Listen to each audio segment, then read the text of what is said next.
you see that the children, you see that the little ones who are born now, let's say in the past, let's say 10 years, they don't know any better than a camp. The ones who are like 20 or 25 and 30, like my staff, they saw, some of them saw a little bit of what it was like before this started, the Kwanyu War started.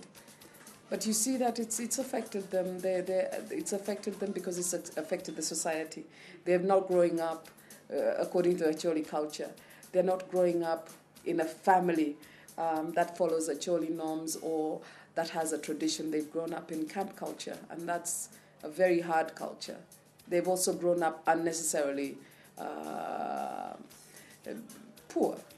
I don't think that the majority of the Acholi people would have been living in the way they are now normally, because they have a lot of land, they have fertile land.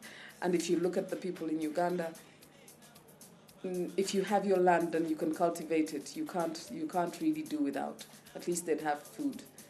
So there's a whole generation that's been affected in a terrible way, and the older generation seems to have been so disturbed, to put it mildly, that some of them have lost their minds, others have just become depressed. And you walk around seeing elderly people looking lost or confused, and of course many have died. But with the children, for me, the impact is not so much what happened to them, but what happened to the society.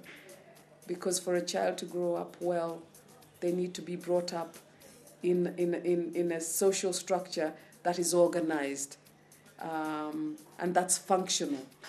But if they grow up in society where their fathers turn to drinking because he has nothing to do and he's lost a sense of direction, and his mother has to trade herself to get money, and his sisters married off early, and the teachers don't come to school,